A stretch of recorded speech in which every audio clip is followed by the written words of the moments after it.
பார்த்துட்ருக்குது பல்சுவை செய்திகள் YouTube channel. இந்த சேனலை தொடர்ந்து பார்த்துட்ருக்கவங்க எல்லோருக்கும் நன்றி. இப்போ தான் புதுசாக பார்க்குறீங்க அப்படின்னா சேனலை சப்ஸ்கிரைப் பண்ணிக்கோங்க. அப்படியே பக்கத்தில் இருக்க பெல் ஐக்கனை கிளிக் பண்ணி ஆல்ன்றதை செட் பண்ணிட்டீங்க அப்படின்னா நாங்கள் போடுற ஒவ்வொரு வீடியோவோட நோட்டிஃபிகேஷனும் உங்களுக்கு வந்துடும்.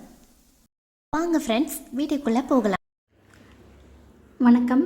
இன்றைக்கி நம்ம கிச்சனில் கோதுமை ரொட்டி செய்ய போகிறோம்.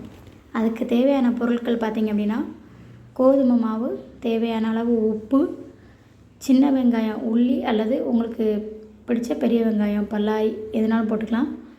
அப்புறம் தேவையான அளவு எண்ணெய், உங்களுக்கு பிரியமான எண்ணெய். நான் கடலை எண்ணெய் யூஸ் பண்ணுவேன். அப்புறம் முருங்கைக்கீரை, நல்லா குளுமையாக இருக்கக்கூடிய முருங்கைக்கீரை. இதுதான் இன்றைக்கி தேவையான பொருட்கள். ஓகேங்களா? இதை வச்சு இன்றைக்கி நம்ம கோதுமை ரொட்டி நம்ம கிச்சனில் செய்ய போகிறோம். நம்ம இன்றைக்கி கிச்சனில் ரொட்டி போடுறோம், கோதுமை ரொட்டி. ஓகேங்களா? அந்த கோதுமை ரொட்டி எப்படி போடணும் அப்படின்னா, ஒரு 1/2 கிலோ மாவு பாக்கெட், கோதுமை மாவு பாக்கெட்டை அதிலே பாதி மட்டும் கொட்டியிருக்கேன். நாங்கள் 2 குழந்தைங்க, 2 பேர் பெரியவங்க தானே, அதனால் போதும்னு சொல்லிட்டு ஒரு அரை கிலோ பாக்கெட்லேயே 1/4 கிலோ மட்டும் கொட்டியிருக்கேன். அதில் ஒரு குட்டி குட்டியாக நீங்கள் உள்ளி நறுக்கி போட்டுக்கிட்டாலும் சரி, அப்படி இல்லாட்டி பெரிய வெங்காயம், பல்லாரி நறுக்கி போட்டுக்கிட்டாலும் சரி, போட்டு நல்லா தண்ணி ஊற்றி பிசைஞ்சிக்கணும். உப்பு, தண்ணி, கொஞ்சோண்டு எண்ணெய், உங்களுக்கு தேவையான அளவு எண்ணெய் ஊற்றி பிசைஞ்சிக்கணும். பிசைஞ்சிக்கிட்டு நல்லா சப்பாத்தி மாவு பதத்துக்கு பிசைஞ்சால் போதும். சப்பாத்தி மாவு போடுவோம் இல்லையா, கையில் ஒட்டாமல். மாவு பிசைஞ்சால் கையில் ஒட்டக்கூடாது.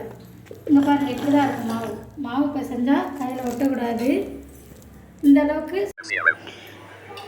அதாவது இந்தளவுக்கு இப்போ கையில் ஒட்டாமல் இந்தளவுக்கு மாவு பிசைஞ்சிருக்கேன் இல்லையா, இப்படி மாவு பிசைஞ்சிக்கணும். இது கையில் ஒட்டக்கூடாது. அதுக்கு தான் நான் என்ன சொன்னேன்னா, நீங்கள் பிசையும் போது மாவு கொஞ்சம் போட்டுக்கணும். அதே மாதிரி திரும்ப என்ன செய்யணும்னா, எடுக்கும்போதும் பிசைஞ்சு முடித்ததுக்கு பிறகு கையில் ஒட்டாமல் இருக்கிறது சும்மா அப்படி லைட்டாக மேலே எண்ணெய் தடவிக்கணும். தடவிட்டு என்ன பண்ணணும் அப்படின்னா, அப்படியே கையில் தட்டி போடுவீங்களோ இல்லையோ, இல்லாட்டி இந்த இப்படி சப்பாத்தி மிஷின் வச்சுருக்கேன் இல்லையா, இந்த சப்பாத்தி மிஷின்லேயே தான் நான் சப்பாத்தி போடுற மிஷினுக்கு தான் யூஸ் பண்ணுவேன். அந்த சப்பாத்தி மிஷின்லேயோ அப்படி இல்லாட்டி உங்கள் கையிலையோ, உள்ளங்கையில் 2 கையில் உள்ளங்கையில் வச்சு தட்டியோ கல்லில் போட்டு எடுத்து சாப்பிடணும். அவ்வளோதான். இது சூடாக சாப்பிட்டா தான் நல்லாயிருக்கும். இதில் என்னென்னா, இப்போ நான் என்ன பண்ணியிருக்கேன் அப்படின்னா, பச்சையாக பல்லாரி வெங்காயத்தை வெட்டி போட்டிருக்கேன். நான் போட்டிருக்கிறது பச்சையாக பல்லாரி வெங்காயத்தை வெட்டி போட்டிருக்கேன். நீங்கள் போடுறது உள்ளியும் போட்டுக்குவாங்க சிலர் நேரம் இல்லை அப்படின்னா பல்லாரி வெங்காயத்தை குட்டி குட்டியாக வெட்டி போட்டுக்கலாம். அந்த வெட்டி பச்சையாக போடுறத லைட்டாக தாய்ச்சியில் எண்ணெய் ஊற்றி அதில் தேவையான அளவு அந்த வெங்காயத்தை வெட்டி போட்டு, ஒரு சிலர் என்ன பண்ணுவாங்க அப்படின்னா,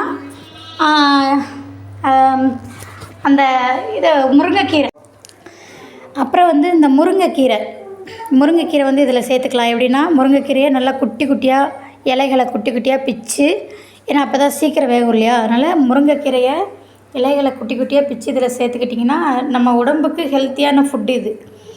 அதாவது எப்படின்னா, மாவை பிசையும் போதும் நீங்கள் அந்த சின்ன வெங்காயம், உள்ளி அல்லது பல்லாரின்னு சொல்லுவாங்க, பல்லாரி பெரிய வெங்காயம், இந்த 2ல் ஏதாவது ஒன்று குட்டி குட்டியாக கட் பண்ணி அதில் அதை மாவுக்குள்ளே போட்டு முருங்கைக்கீரையும் குட்டி குட்டியாக பிச்சு போட்டு தேவையான அளவு உப்பு போட்டு எண்ணெய் ஊற்றி சப்பாத்தி மாவு பதத்துக்கு நீங்கள் பிசைஞ்சிக்கலாம். அப்படி இல்லைன்னா, மாவை பிசையும் போது ஒரு தாய்ச்சியில் கொஞ்சோண்டு எண்ணெய் ஊற்றி தேவையான அளவு வெங்காயமும் முருங்கைக்கீரையும் போட்டு வதக்கி, நல்லா வதங்கினதை தூக்கி அந்த மாவில் கொட்டி சப்பாத்தி மாவு அளவுக்கு பிசைஞ்சிக்கலாம். ஸோ பச்சையாகவும் போட்டு பிசைஞ்சிக்கலாம், அப்படி இல்லாட்டி வதக்கியும் கொட்டிக்கலாம். வதக்கி கொட்டினா கொஞ்சம் சீக்கிரமாக ரொட்டி வேகும். நீங்கள் பச்சையாக கொட்டினா கொஞ்சம் ரொட்டி வேகிறதுக்கு லேட் ஆகும். அவ்வளோதான் இதில் வித்தியாசம். சரிங்களா? ஸோ இந்த வீடியோ பிடிச்சிருந்தா லைக் பண்ணுங்கள், ஷேர் பண்ணுங்கள், சப்ஸ்கிரைப் பண்ணுங்கள். மேலும் என்ன உங்களுக்கு உணவு வேணும் அப்படின்றத செய்து காட்டணும் அப்படின்றத கமெண்ட்டில் சொல்லுங்கள். எனக்கு தெரிஞ்சதை உங்களுடன் நான் ஷேர் பண்ணிக்கிறேன். ஓகேங்களா? இந்த வீடியோவை உங்களுடைய ஃபேமிலி அண்ட் ஃப்ரெண்ட்ஸுக்கும் ஷேர் பண்ணுங்கள். தேங்க்யூ.